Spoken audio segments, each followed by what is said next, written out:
Following the skirmish down at Buckie Stream on the Saturday night, Father Murphy came back up here to where he lived with the O'Donohues.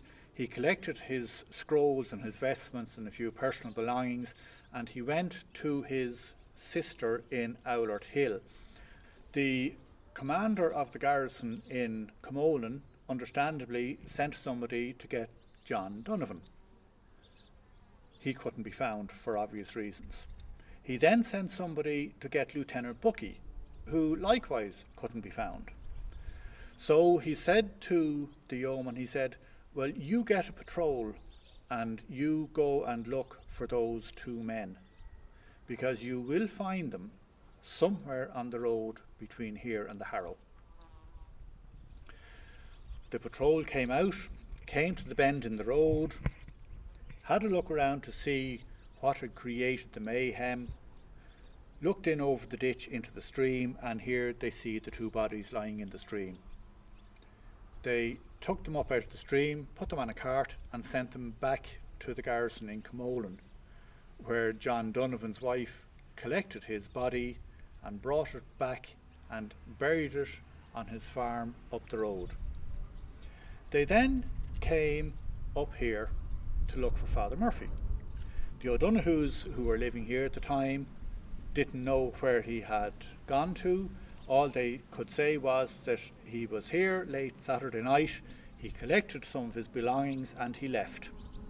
They didn't know where he was gone.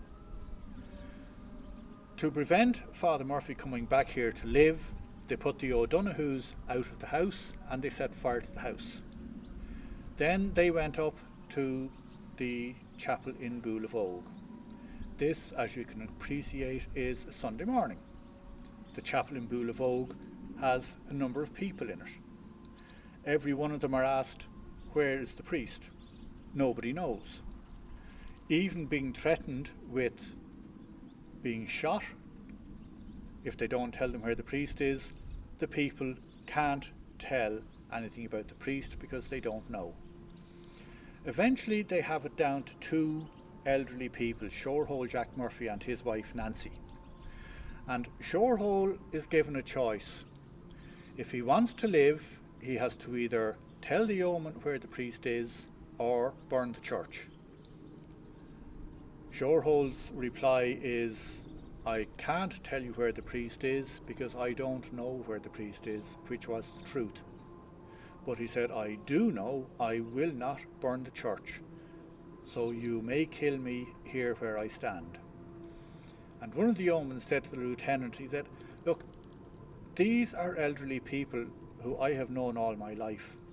They are not interested in the rising, they are not interested in the rebellion, they are not interested in fighting. All they are here for is mass. Let them go and live out their days, and I will burn the church. That was agreed. Shoregole and the wife were left out of the church. They went home. They lived for about 17 years in their little cottage down the road. The yeoman took up his musket and fired it into the thatch on the chapel. Understandably, the church was burned. They then went on a little bit of an excursion around the area. And when they got back to the garrison in Camolan, they filled out a report which stated that they had burned 138 houses and killed many rebels in reprisal for the loss of their two fallen comrades. We took Camolan and Enniscorthy and Wexford storming drove out our foe.